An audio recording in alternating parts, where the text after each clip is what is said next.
ಸಂಸತ್ತಿನ ಉಭಯ ಸದನಗಳಲ್ಲಿ ಪ್ರತಿಪಕ್ಷಗಳ ಗದ್ದಲದಿಂದ ಕಲಾಪವನ್ನು ನಾಳೆಗೆ ಮುಂದೂಡಲಾಗಿದೆ. ಲೋಕಸಭೆಯಲ್ಲಿ ಬೆಳಗ್ಗೆ ಸದನ ಸಮಾವೇಶಗೊಳ್ಳುತ್ತಿದ್ದಂತೆ ಸಭಾಧ್ಯಕ್ಷ ಓಂ ಬಿರ್ಲಾ ಅವರು ಪ್ರಶ್ನೋತ್ತರ ಕಲಾಪ ಕೈಗೆತ್ತಿಕೊಂಡರು. ಈ ವೇಳೆ ಕಾಂಗ್ರೆಸ್ ಸೇರಿದಂತೆ ಪ್ರತಿಪಕ್ಷಗಳ ಸದಸ್ಯರು ಬಿಹಾರದಲ್ಲಿ ವಿಶೇಷ ಕ್ಷಿಪ್ರ ಮತದಾರರ ಪಟ್ಟಿ ಪರಿಷ್ಕರಣೆ ಸೇರಿದಂತೆ ಇತರೆ ವಿಷಯಗಳ ಕುರಿತು ಚರ್ಚೆಗೆ ಪಟ್ಟು ಹಿಡಿದು ಘೋಷಣೆಗಳನ್ನು ಕೂಗುತ್ತಾ ಕಲಾಪಕ್ಕೆ ಅಡ್ಡಿಪಡಿಸಿದರು. ಈ ವೇಳೆ ಕೃಷಿ ಮತ್ತು ರೈತ ಕಲ್ಯಾಣ ಸಚಿವ ಶಿವರಾಜ್ ಸಿಂಗ್ ಚೌಹಾಣ್ ರೈತರಿಗೆ ಸಂಬಂಧಿಸಿದ ಮಹತ್ವದ ಚರ್ಚೆ ನಡೆಯಬೇಕಾದ್ದರಿಂದ ಕಲಾಪಕ್ಕೆ ಸದಸ್ಯರು ಸಹಕರಿಸಬೇಕು, ಬಡವರು ಹಳ್ಳಿಗಳ ಅಭಿವೃದ್ಧಿ ಕುರಿತ ಚರ್ಚೆಗಳಿಗೆ ಅಡ್ಡಿಪಡಿಸುವುದು ಸರಿಯಲ್ಲ, ಸುಗಮ ಕಲಾಪಕ್ಕೆ ಸದಸ್ಯರು ಸಹಕರಿಸಬೇಕು ಎಂದು ಮನವಿ ಮಾಡಿದರು. ಮಧ್ಯಪ್ರವೇಶಿಸಿದ ಸಭಾಧ್ಯಕ್ಷ ಓಂ ಬಿರ್ಲಾ ರೈತರು ಮತ್ತು ಕೃಷಿ ಬಗ್ಗೆ ವ್ಯಾಪಕ ಚರ್ಚೆ ನಡೆಯಬೇಕಾದ್ದರಿಂದ ಸದಸ್ಯರು ತಮ್ಮ ಸ್ಥಾನಗಳಲ್ಲಿ ಕುಳಿತು ಕಲಾಪಕ್ಕೆ ಸಹಕರಿಸಬೇಕು ಎಂದರು. ಮನವಿಗೆ ಕಿವಿಗೊಡದ ಪ್ರತಿಪಕ್ಷಗಳ ಸದಸ್ಯರು ಘೋಷಣೆಗಳನ್ನು ಕೂಗಿ ಗದ್ದಲ ಮುಂದುವರೆಸಿದ್ದರಿಂದ ಕಲಾಪವನ್ನು ಮಧ್ಯಾಹ್ನ 12 ಗಂಟೆಗೆ ಮುಂದೂಡಲಾಯಿತು. माननीय अध्यक्ष महोदय, आज का दिन किसानों का दिन है. कम से कम खेती पर चर्चा होने दीजिए, किसानों पर चर्चा होने दीजिए, गांव गरीब पर चर्चा होने दीजिए. मेरी प्रार्थना है माननीय अध्यक्ष महोदय. माननीय सदस्यगण, आज प्रश्नकाल पर देश के किसानों के मुद्दों पर चर्चा होनी है, उनके आपदा संकट पर चर्चा होनी है.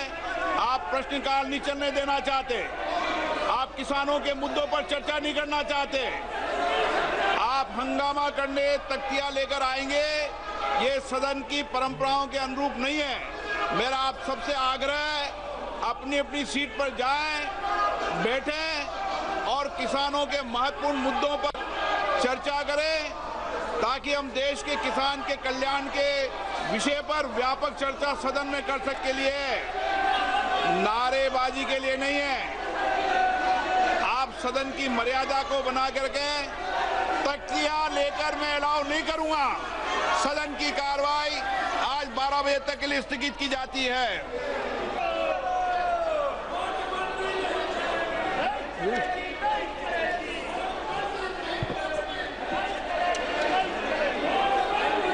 ಬಳಿಕ ಸದನ ಸಮಾವೇಶಗೊಂಡಾಗ ಸಭಾಧ್ಯಕ್ಷರ ಪೀಠದಲ್ಲಿದ್ದ ಜಗದಾಂಬಿಕಾ ಪಾಲ್ ನಗರಾಭಿವೃದ್ಧಿ ಮತ್ತು ವಸತಿ ವ್ಯವಹಾರಗಳು ಹಾಗೂ ಗ್ರಾಮೀಣಾಭಿವೃದ್ಧಿ ಸಚಿವಾಲಯಗಳಿಗೆ ಸಂಬಂಧಿಸಿದ ಸಂಸದೀಯ ಸ್ಥಾಯಿ ಸಮಿತಿ ವರದಿಗಳ ಮಂಡನೆಗೆ ಅವಕಾಶ ಮಾಡಿಕೊಟ್ಟರು.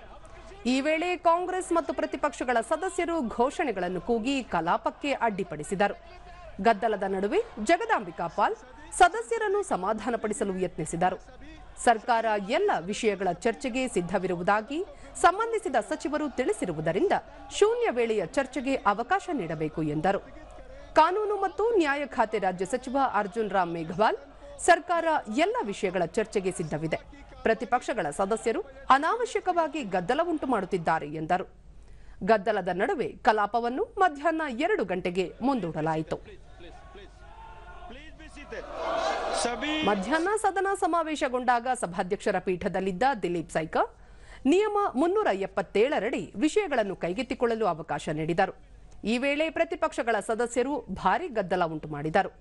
ಸದಸ್ಯರನ್ನು ಸಮಾಧಾನಪಡಿಸಲು ಯತ್ನಿಸಿದ ದಿಲೀಪ್ ಸೈಕರ್ ಎಲ್ಲ ವಿಷಯಗಳನ್ನು ಪ್ರಸ್ತಾಪಿಸಲು ಮತ್ತು ಚರ್ಚಿಸಲು ಅವಕಾಶ ನೀಡಲಾಗುವುದು, ಸದಸ್ಯರು ಸುಗಮ ಕಾರ್ಯಕಲಾಪಕ್ಕೆ ಸಹಕರಿಸಬೇಕು ಎಂದು ಮನವಿ ಮಾಡಿದರು. चलाने में सब लोग मदद कीजिए. आप सदन नहीं चलाना चाहते हैं, सदन नहीं चलाना चाहते हैं. अगर सदन नहीं चलाना चाहते हैं. ಈ ಮಧ್ಯೆ ಸಂಸದೀಯ ವ್ಯವಹಾರಗಳ ಸಚಿವ ಕಿರಣ್ ರಿಜಿಜು ಪ್ರತಿಪಕ್ಷಗಳು ಬಿಹಾರದಲ್ಲಿ ವಿಶೇಷ ಮತದಾರರ ಪಟ್ಟಿ ಪರಿಷ್ಕರಣೆ, ಆಪರೇಷನ್ ಸಿಂಧೂರ ಸೇರಿದಂತೆ ಹಲವು ವಿಷಯಗಳ ಚರ್ಚೆಗೆ ಒತ್ತಾಯಿಸುತ್ತಿದ್ದು, ಇದಕ್ಕೆ ಸರ್ಕಾರ ಸಿದ್ಧವಿದೆ. ವಿಷಯಗಳ ಚರ್ಚೆ ಕುರಿತು ಕಾರ್ಯಕಲಾಪ ಸಲಹಾ ಸಮಿತಿಯಲ್ಲಿ ಚರ್ಚಿಸಲಾಗಿದೆ. ಒಂದೇ ಬಾರಿ ಎಲ್ಲ ವಿಷಯಗಳನ್ನು ಚರ್ಚಿಸಲು ಸಾಧ್ಯವಿಲ್ಲ. ಪ್ರತಿಪಕ್ಷಗಳು ಅನಗತ್ಯವಾಗಿ ಗದ್ದಲ ಉಂಟು ಮಾಡುತ್ತಿವೆ ಎಂದರು.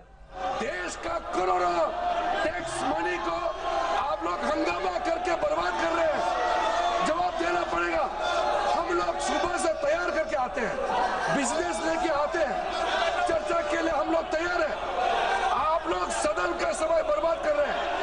ये सब हमारा जो कांग्रेस पार्टी और उनके कुछ साथियों ने जो 2 दिन से जो हंगामा कर रहे हैं, मैं इसका खंडन करना चाहता हूं. ಈ ನಡುವೆ ಗದ್ದಲ ಹೆಚ್ಚಾದ ಹಿನ್ನೆಲೆಯಲ್ಲಿ ಸಭಾಧ್ಯಕ್ಷ ಪೀಠದಲ್ಲಿ ದಿಲೀಪ್ ಸೈಕಾ ಅವರು ಕಲಾಪವನ್ನು ನಾಳೆಗೆ ಮುಂದೂಡಿದರು. 23 जुलाई 2025 को प्रातः 11 बजे तक के लिए स्थगित की जाती है.